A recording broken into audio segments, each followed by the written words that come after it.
guys, so today I am going to be doing 10 of my favorite fantasy recommendations. I know right now it's a little bit crazy, so maybe we just all want to jump into some books and kind of distract ourselves for a little while. So these are some of my favorite fantasy books that I've read recently, so let's go ahead and get started.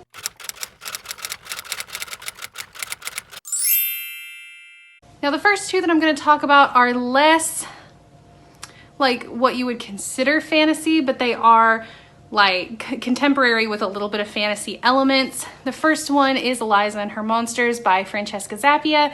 This is about a girl that she writes a fan fiction, and it's like an online web series and everybody loves it, but nobody knows her true identity. And it kind of gets leaked who she is, and it kind of turns her world upside down. I really loved this because you do get snippets of the story that she's writing, and it's just really neat and really unique. Like, you get pages like that where it all just kind of bleeds in a little bit, so I find that super cool. And it doesn't add like a crazy amount of a fantastical element, but it is in there. The second being These Witches Don't Burn by Isabel Sterling.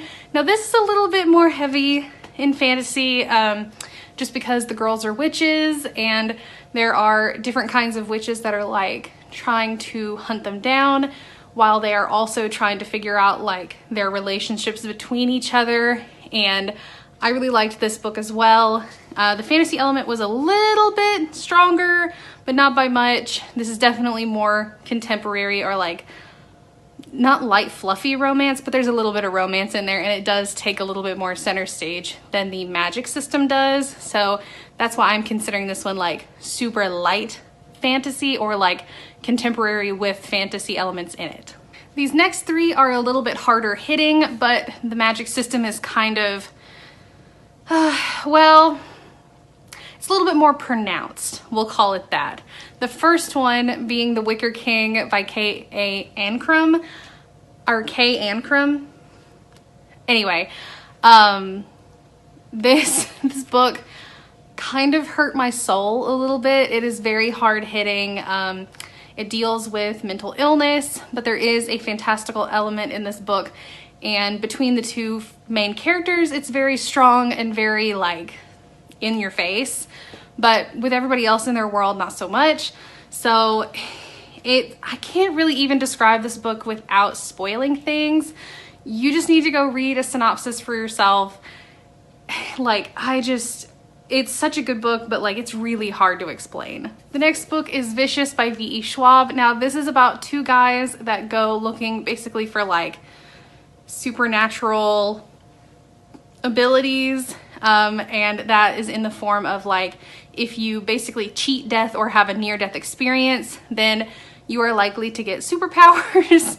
One uses it for good, one uses it for evil, I guess. There's super like weird moral gray areas in this book, but the fantastical elements are definitely there, because there are a lot more people in this world that have had near-death experience than I thought. And I really just like the way she blurs the line between, are these a good thing, are these a bad thing? Like, it depends on who has them and if they use them correctly, and why these people were given certain abilities in the first place. And the third in this kind of category are my baby boys. It's The Raven Boys by Maggie Stiefvater. Now I know I'm super late on the bandwagon for this one, but guys, the mystical, magical element of this book kind of slowly seeps its way in, and I can tell that throughout the series it's going to get more and more pronounced. So this is one that I definitely recommend if you want a little bit more fantasy, but not necessarily like Game of Thrones level fantasy.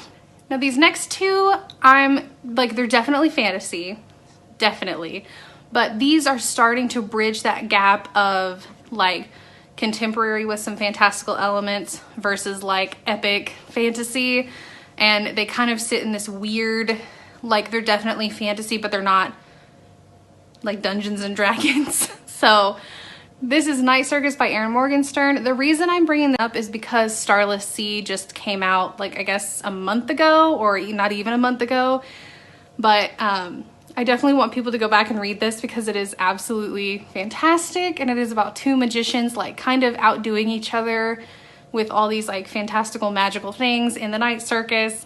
I absolutely loved it when I read it forever ago, and I'm really hoping that the Starless Sea is kind of similar, but if not, I still recommend going back and reading this because it is absolutely amazing.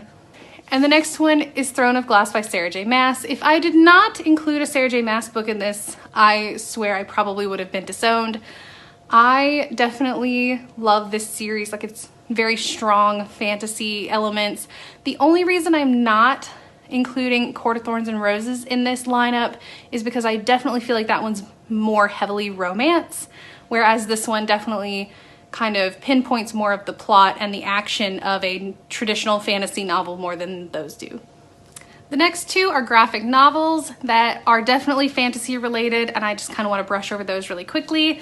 The first one is Paper Girls. This is about 4 girls in the 80s that are delivering newspaper that accidentally stumble upon what is quite possibly the most important like thing to holding the universe together.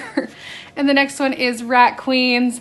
I love Rat Queens. It's basically Dungeons and Dragons flipped on its head with a more like modern portrayal.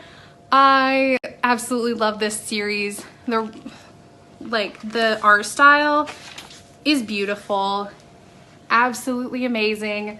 Love it, like can't get enough of it. The characters are all super relatable and I love it. Yeah, but if you want something that's like really nerd culture, like heavy in nerd culture, you definitely want to read Rat Queens. Now this last one, and I'm sure because you all saw it on the thumbnail, you all know it's coming. This is definitely the epitome of an epic fantasy. The Priory of the Orange Tree by Samantha Shannon. This book is no joke. It's like 800 pages of just in-your-face, amazing fantasy world. I could not get enough of this book. I still am like thinking about this book from time to time. I love it. I will be thinking about this for a long time, but it is one of those books that it really sticks with you, and like even though it's 800 pages, you just fly through it. And there's so many different characters to fall in love with, and it's just the perfect epic fantasy to get lost in while you're stuck at home. So yeah, those are my fantasy recommendations that I will leave with you all. If you all have read some of these, tell me down below what you thought. I love to hear your comments and opinions. And if you think there's any more that should be added to this list, also tell me down below. That would be great. I'm always looking for more recommendations. If you want pretty nails like mine, they're pretty kind of simple this time. There's a little bit of glitter, but my Color Street link is down below. That is how I fund this channel, and it fuels my reading addiction. Please do not forget to like, comment, and subscribe, and I will see you all next time.